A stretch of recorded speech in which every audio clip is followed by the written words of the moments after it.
to walk my way. Tell your children not to hear my words, what they mean, what they say, mother. We're catching up what we thought would be our favorite multiplayer time sink this fall. It's not going to be that way, sadly. We've already moved past that.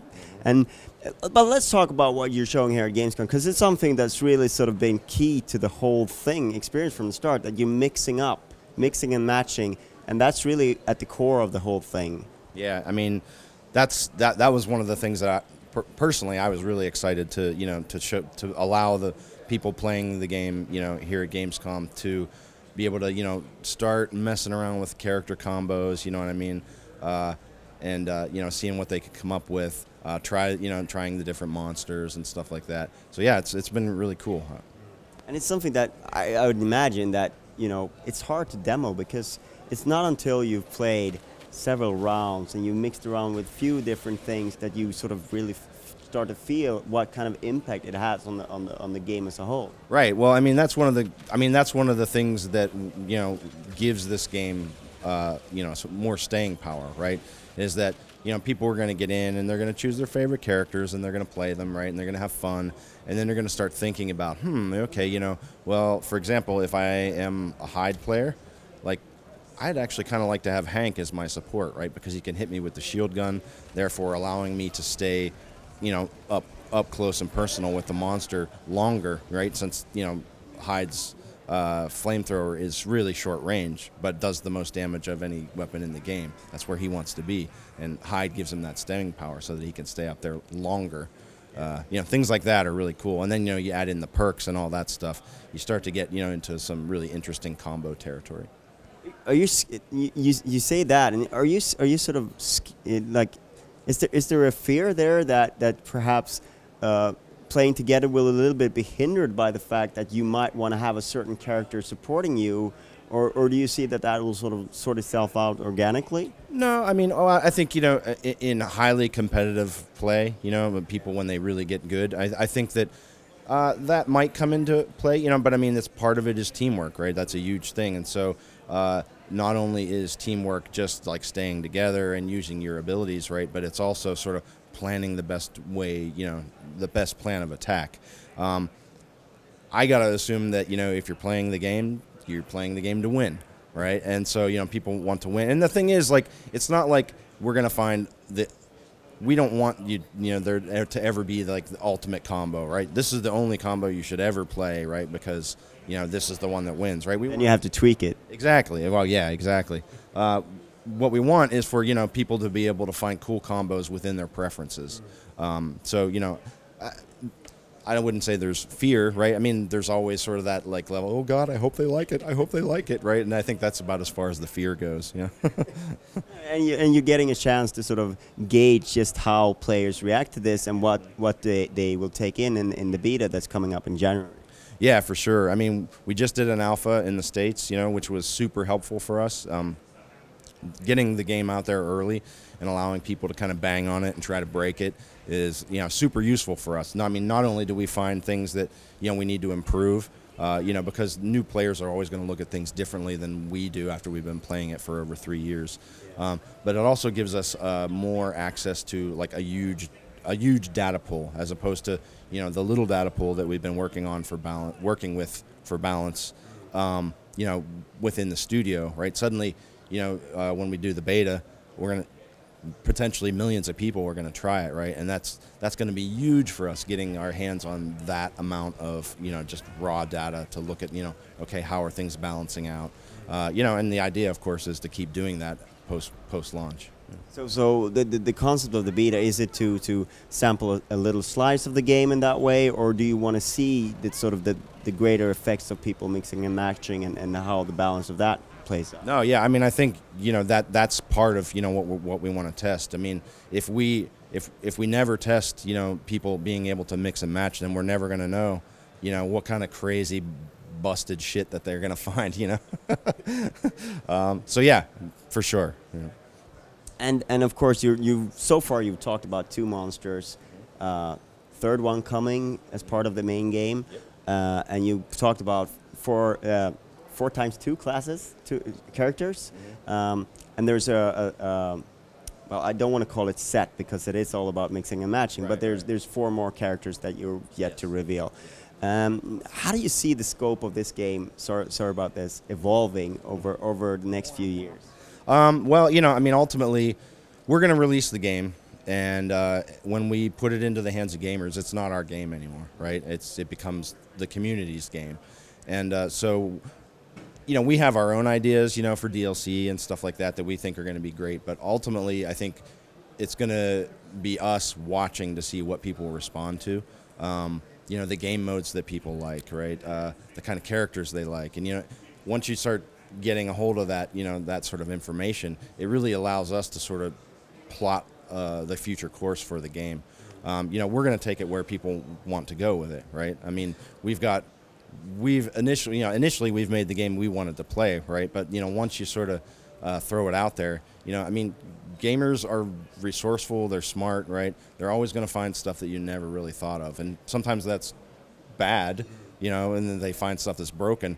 But, you know, I think a lot of times it's good, and I think it's our responsibility to look at the things that they respond positively to and say, okay, we're going to do more of that.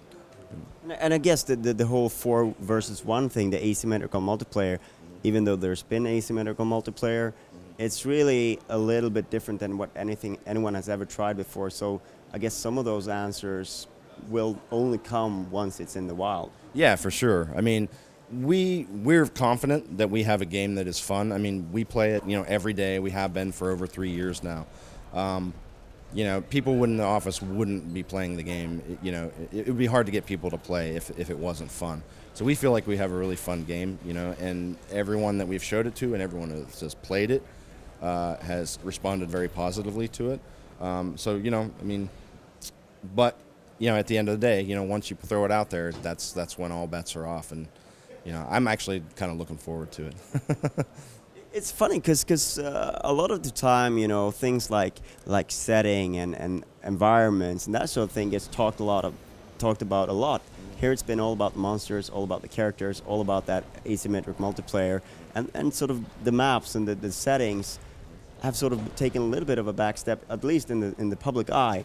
And you've revealed 2, and the 3rd one here at Gamescom. Do you feel that that's like the final secret, that you got more to sort of reveal there, or what's your philosophy behind creating the maps for this game? Well, I mean, we want to make every map a little different, right? I mean, every map kind of has sort of like a central, you know, theme. And, you know, the thing we're trying to do, like, in terms of, like, the environments and stuff like that, is do a little bit of emergent storytelling, you know, just by looking around at the kind of things that are in the environment, you know, you start to get to an idea of what this world is about.